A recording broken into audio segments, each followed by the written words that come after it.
There is a place on Earth where, even with millions of dollars, you can't afford a plane ticket. You're forced to spend 6 to 10 days at sea just to set foot on land. This journey spans thousands of miles across the vast ocean. For days and nights, all you see are endless waves. There is no land, not a trace of life. Then suddenly, a massive black rock rises vertically from the water.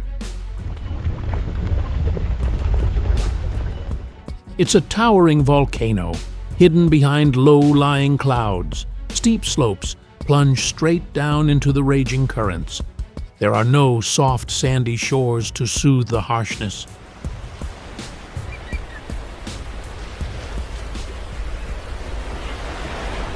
This land is called Tristan da Cunha. It is the most isolated settlement in the world.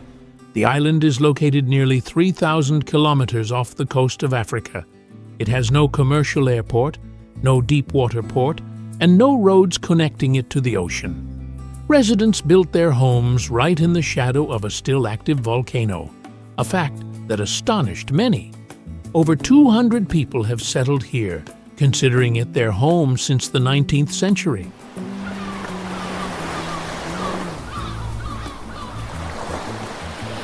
Every year, researchers and photographers travel here. Sailors and tourists brave the dangers of the ocean, yearning to see a land forgotten by the world. So, what is the daily life like for these resilient people? The island's isolation isn't just measured by its geographical distance, it's a lesson in human survival amidst vast natural conditions.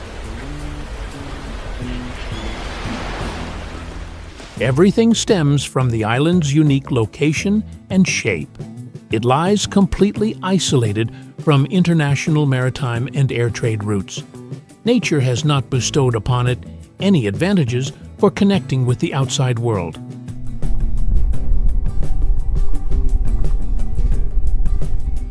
The volcanic terrain only exacerbates this isolation. The island doesn't welcome people with gently sloping beaches or plains. Its protective shell consists of sheer basalt cliffs. The slopes plunge straight down to the deep seabed, while the island's core slopes steeply upwards towards Queen Mary Peak.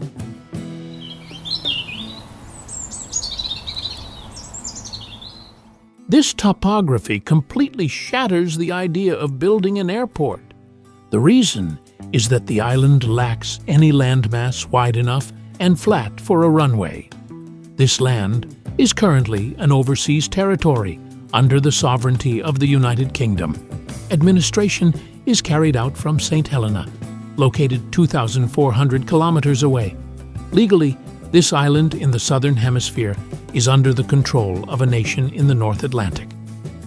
Before we continue exploring this extraordinary location, we'd like to know what time it is where you're watching this video and what country you're from. Let us know in the comments below.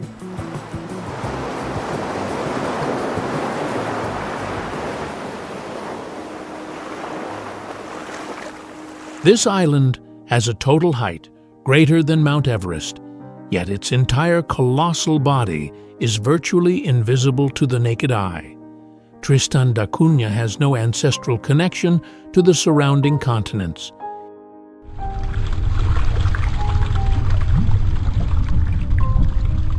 It was born entirely from violent upheavals deep within the Earth's crust. Millions of years ago, in the core of the South Atlantic, streams of extremely hot lava were continuously ejected from a fixed geological hotspot at the bottom of the sea. These molten rock layers cooled and continuously piled up. This process occurred silently for centuries until a massive volcano officially emerged above the water's surface.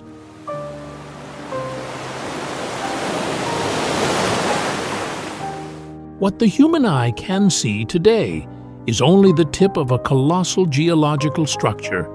From its base, submerged deep in the darkness of the ocean floor, to the Queen Mary Peak, which rises to 2,820 meters, the entire formation reaches a total height of over 13,000 meters. easily surpassing Mount Everest in sheer scale. Despite this, over 11,000 meters of this rocky giant remain permanently submerged beneath the deep sea. This tremendous topographical difference creates extremely powerful underwater currents surrounding the island. Occupying the center of the entire landscape is Queen Mary Peak. It is not only the highest mountain on the island, but also holds the record for the highest point in the entire South Atlantic region. Located at the very top is an ancient volcanic crater embracing a small freshwater lake shaped like a heart. Locals always call it the heart of the island. In a land entirely composed of fire and arid rock, this tranquil lake offers a unique beauty that is both majestic and peaceful. This freshwater lake is also the primary source of drinking water for all the inhabitants living below. During the winter months, heavy snowfall blankets the entire peak. The striking white snow against the dark gray basalt cliffs and deep blue sea creates a unique natural phenomenon in the South Atlantic. However, this beauty is always accompanied by danger. Most of Tristan da Cunha's surface is shaped by steep mountain slopes and sheer basalt cliffs that resemble a fortress wall. Its rugged coastline is also constantly battered by powerful, erosive waves. This topography completely isolates the island's ecosystem, making it home to many rare seabird species, including the endangered rockhopper penguin.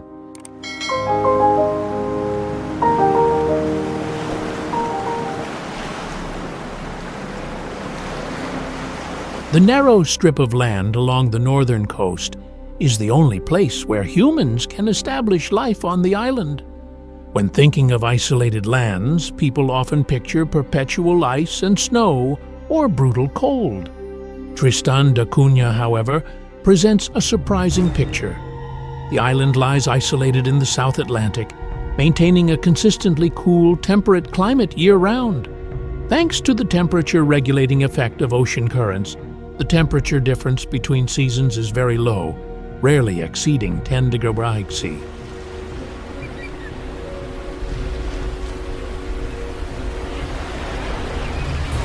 Summer here is pleasant. Winter rarely reaches freezing temperatures. The isolation isn't revealed by endless layers of white ice. You'll find yourself completely surrounded by the vast ocean, howling winds, and ever-changing skies.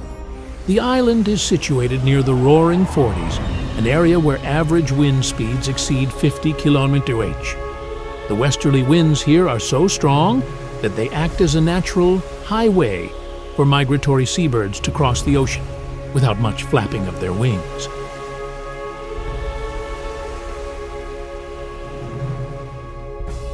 The wind is so strong it bends even the most resilient trees.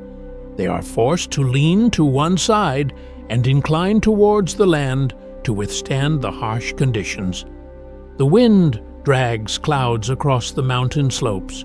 The seawater changes from deep blue to silvery gray, then churns up white waves offshore. The weather on the island changes incredibly quickly.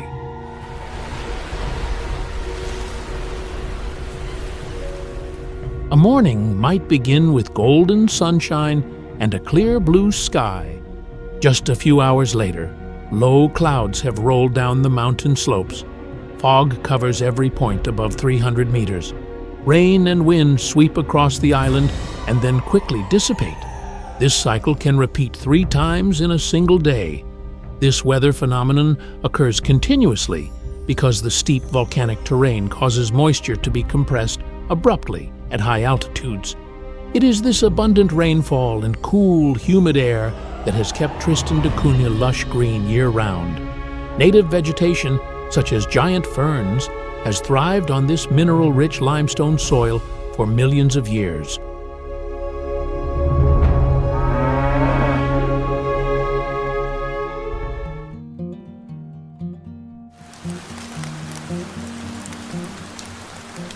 After the rain, the grass-covered hillsides turn lush and vibrant.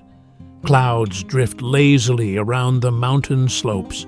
The seawater around the islands constantly changes color with the light, shifting from deep blue to cool gray, and then pitch black as the wind changes direction. Scientists consider this archipelago a giant test tube of nature. Life here has quietly adapted and evolved in unexpected ways.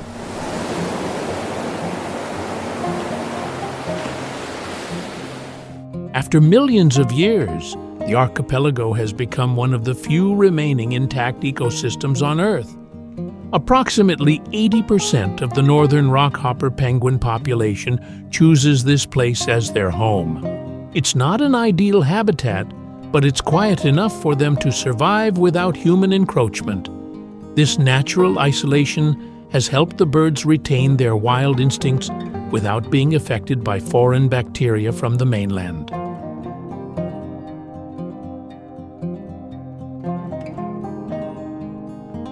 On Gough Island, Tristan albatross birds have wingspans of up to 3.5 meters. They take flight from the sheer cliffs. They travel millions of kilometers across the ocean to find food. Then, they return to their birthplace to build their nests. Beneath the clear blue waters, giant kelp forests protect the seals and migrating fish schools. The Tristan rock lobster is a rare delicacy. Locals call it green gold. Its diet consists mainly of organic matter deposited from ancient volcanic rocks, giving it a distinctive, firm meat flavor unmatched anywhere else. The inland vegetation bears the profound mark of adaptation. Tussock grasslands, taller than a person, stretch like a green labyrinth interspersed with ferns and mosses. The Phyllica arborea tree is the only native woody species. The Lamariocycus palmiformis fern creates a characteristic green swath along the mountain slopes. These plants have evolved to secrete a highly saline compound in their leaves to combat water loss from the constant salt winds blowing in from the ocean.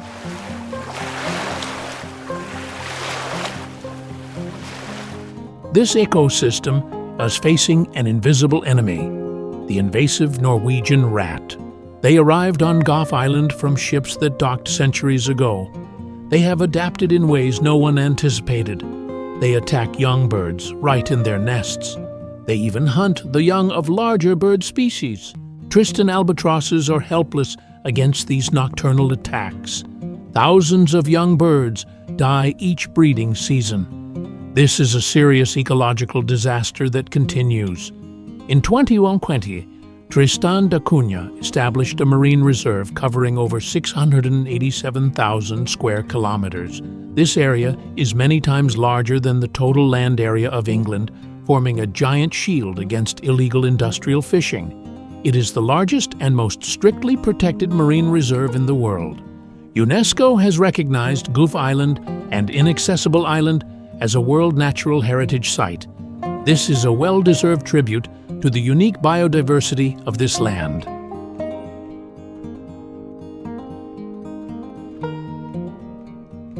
Long before human footprints or the warmth of a fire appeared, Tristan da Cunha was merely an unknown name on the nautical charts of passing sailors.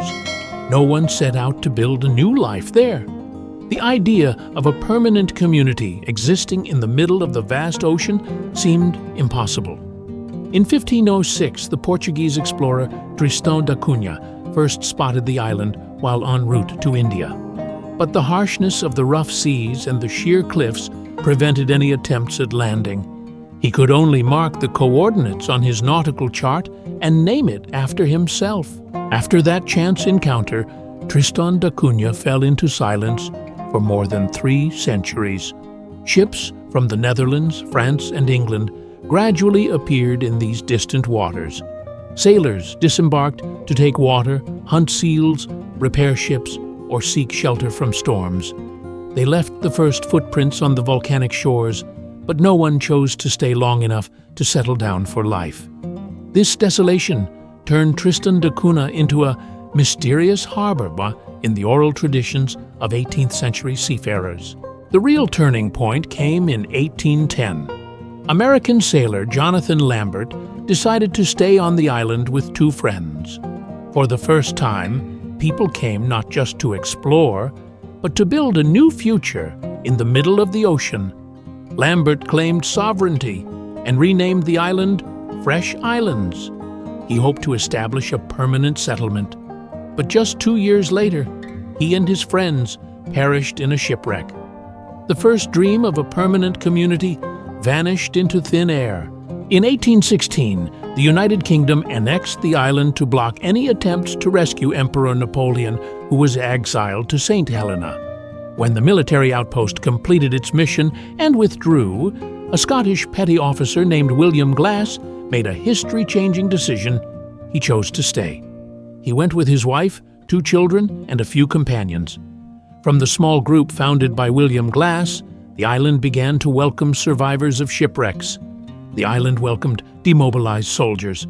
Many immigrants from St. Helena, Europe, and South Africa also chose this place to start anew. This cultural exchange helped the natives learn the sophisticated shipbuilding techniques of the Europeans and the agricultural skills of the South Africans on volcanic soil. They came from different lands for different reasons. Some volunteered, others had nowhere else to go. They carried with them their own memories and destinies. When the last ship departed, they all became neighbors. The community gradually developed into 8 distinct families: Glass, Green, Hagen, Lavarello, Repetto, Rogers, Swain, and Taylor. Those 8 names still exist on the island today. Almost all of the more than 200 people on Tristan are related by blood. The narrow gene pool means medical researchers frequently visit to study genetic patterns. The incidence of asthma and other genetic diseases is unusually high compared to the general population. The British government often sends teachers, doctors, and technicians for long-term work. Some of them marry local residents. Young people from Tristan leave to study and occasionally return with partners from St. Helena or England.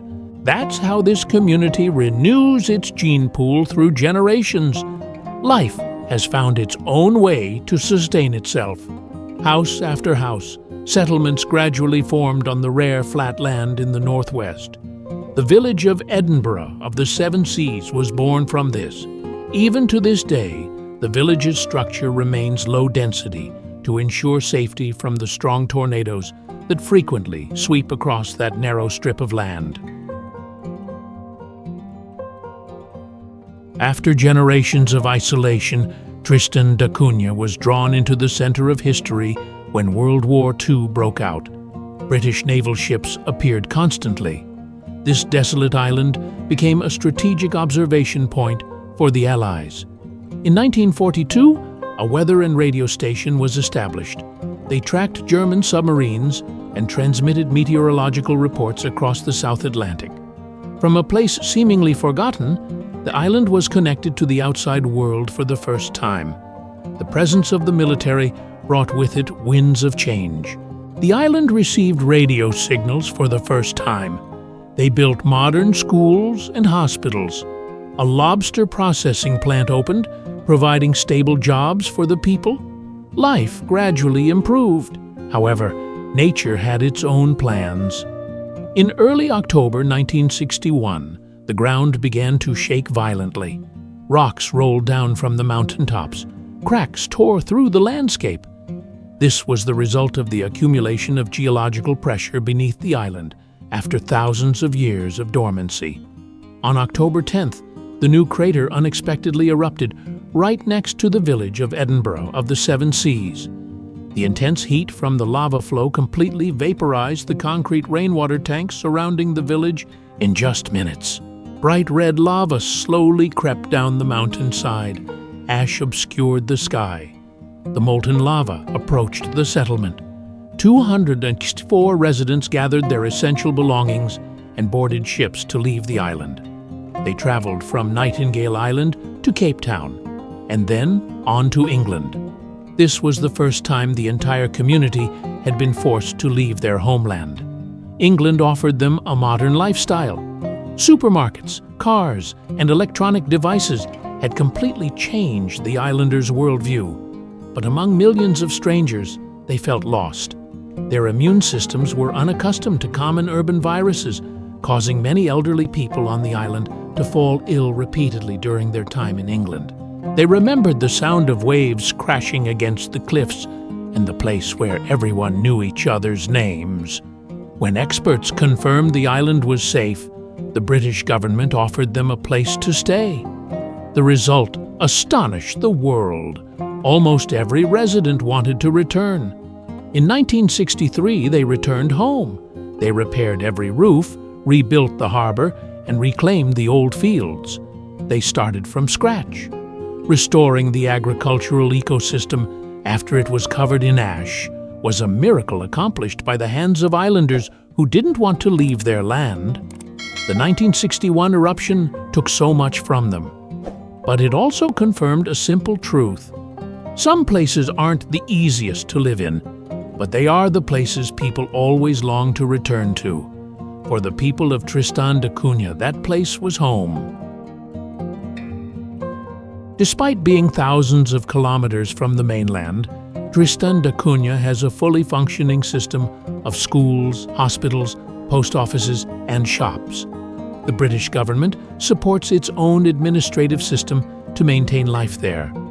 St. Mary's School is where all the children in the village learn together. Small class sizes allow teachers to closely monitor each child for many years. Learning in small groups helps children on the island develop teamwork skills and community bonds from a very young age. After the age of 16, those who wish to continue their education must leave the island to go to St. Helena or the United Kingdom. For many young people, this is their first time leaving the natural prison they have been in since birth. Many choose to return to their homeland after completing their studies, bringing with them new knowledge to build up the island. The Camogli Medical Center is the only hospital on the island. Doctors and nurses there handle everything from medical examinations and elderly care to emergency care. The center was upgraded to UK National Health Service standards in 2017. The first babies have been born on the island since then. However, geography remains a challenge. Serious cases require sea travel to Cape Town, a journey that takes almost a week and is entirely dependent on weather. During hurricane season, travel becomes nearly impossible, forcing residents to rely entirely on local medical support. Life on Tristan da Cunha is unlike anywhere you've ever known. Even the most basic needs are a lesson in ingenuity. For example, you'll never see expensive desalination plants here. The island is far more generous. Residents simply build a system of channels, utilizing the fresh water trickling from natural mountain streams, and then pipe it directly to their kitchens. That's the cleanest, freshest water nature has to offer. As for electricity, that's another long story. Currently, the residents still rely on diesel generators, but they're not sitting idly by, waiting for fuel from the few ships that visit the harbor. They're starting to install wind and solar power to reduce their reliance on diesel from the mainland. Drainage, however, is extremely simple. Thanks to the sparse population and the village's location on a slope directly overlooking the ocean, they use a basic but effective wastewater treatment system, sufficient to keep the environment clean and green without disturbing the sensitive ecosystem. A treasure the entire island strives to protect. In 2024, Starlink was deployed on the island. This was the first time residents had stable broadband internet. They can study, work, and stay in touch with relatives far away. The island only has one full-time police officer and a few assistants. Their main job is handling administrative procedures and managing people coming and going. In a community where everyone knows each other well, trust is the most robust security system. Law violations are virtually non-existent because the shame before the community carries more weight than any administrative punishment. Tristan da Cunha has had electricity, schools, and hospitals for a long time, but broadband internet is still the most belated piece of the puzzle. Edinburgh of the Seven Seas emerges from a narrow strip of land where people have carved out a life amidst volcanoes, the sea, and cliffs. Behind the village stands the majestic Queen Mary Peak. The South Atlantic Ocean stretches to the front. The 1961 lava flow still leaves its mark to the east. Here, each house must first and foremost withstand the sea winds. Most houses are only 1 story high. The walls are very thick, the roofs low. Edinburgh of the Seven Seas emerges from a narrow strip of land where people have carved out a life amidst volcanoes, the sea, and cliffs. Behind the village stands the majestic Queen Mary Peak. The South Atlantic Ocean stretches to the front. The 1961 lava flow still leaves its mark to the east. Here, each house must first and foremost withstand the sea winds. Most houses are only 1 story high. The walls are very thick, the roofs low, and the windows small. The sloping roofs help drain rainwater. The sturdy walls withstand storms. The small windows reduce wind pressure.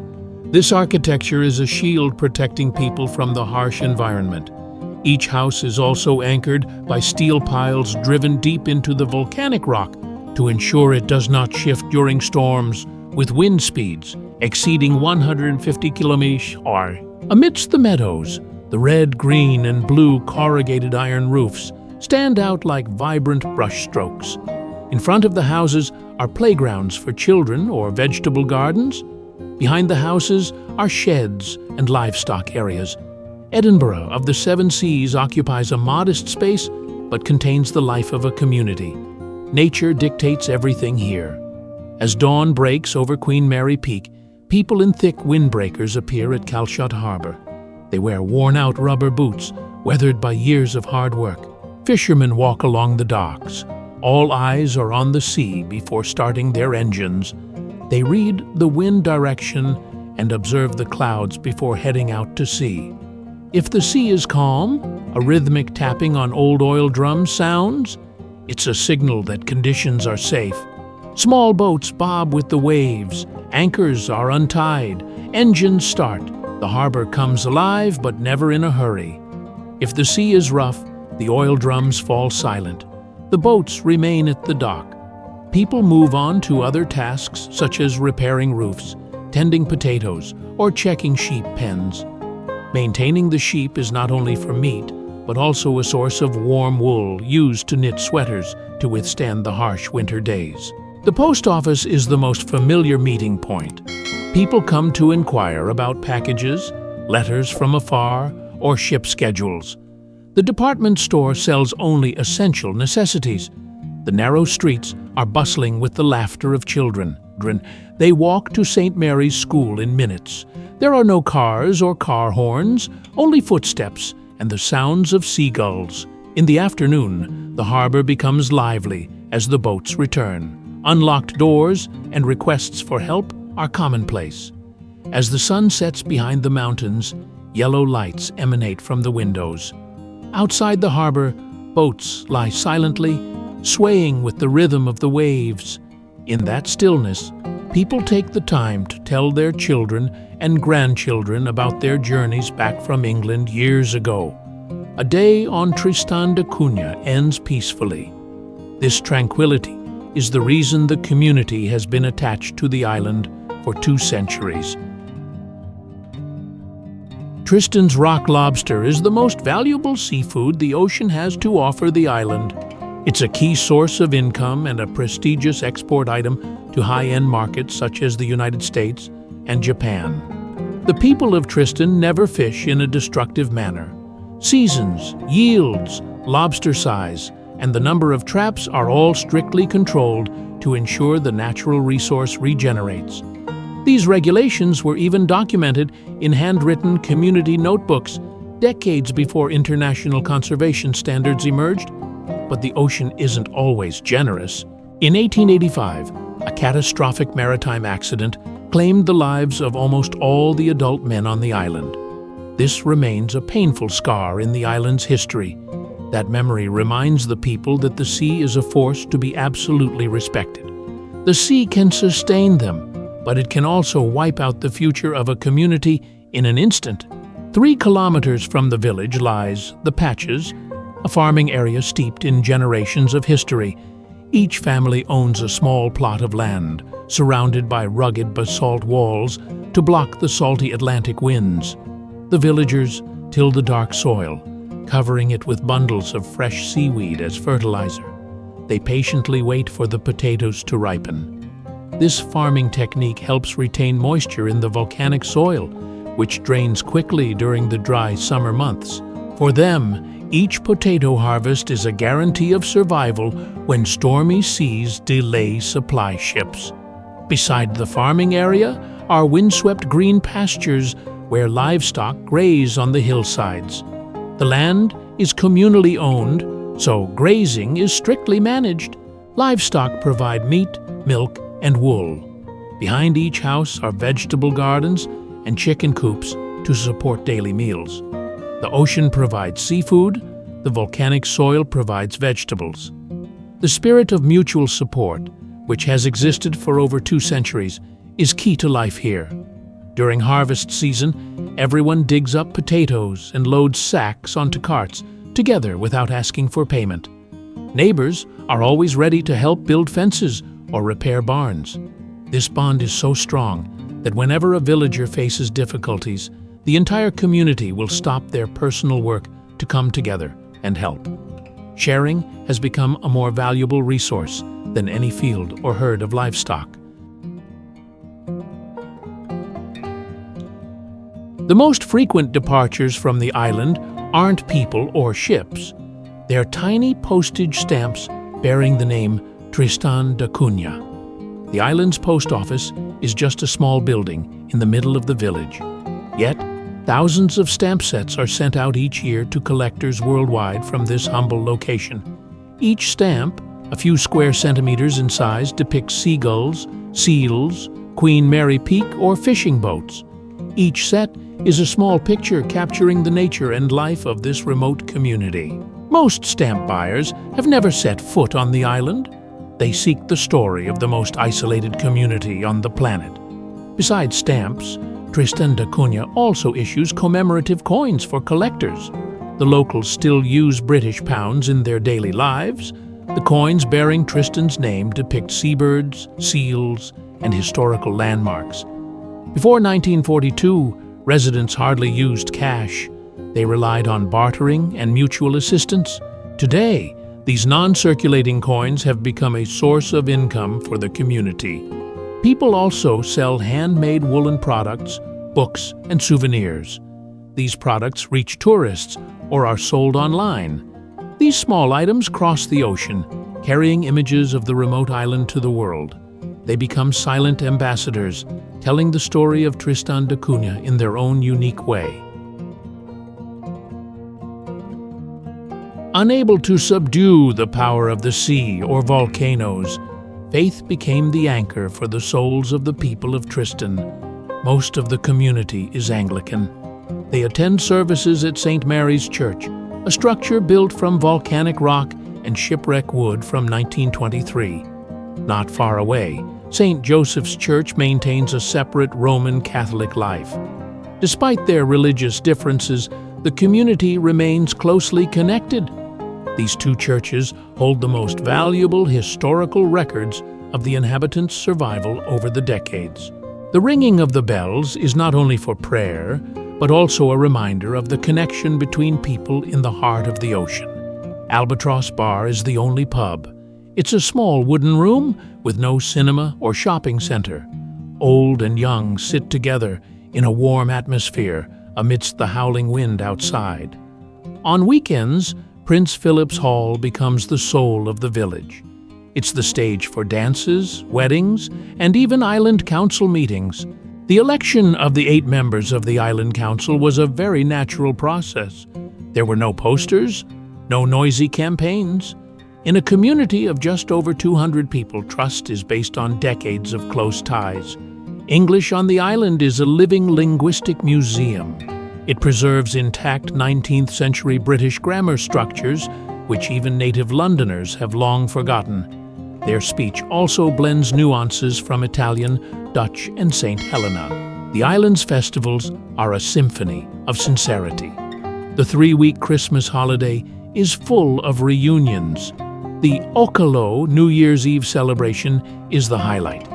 Men in unusual masks go door to door singing merrily. These costumes are often passed down from generation to generation, becoming sacred items of the New Year's festival. The holiday season also includes camping trips to Sandy Point to harvest apples, peaches, and plums. In the assembly hall, traditional dances like the donkey dance connect generations. For the people of Tristan, isolation is not just geographical distance, it's a part of their shared destiny, a way of living together every day. Whenever the sea is rough, when supply ships are indefinitely delayed, the entire island becomes strangely quiet. That's when they lean on each other, waiting for the ocean to calm down again, and life goes on.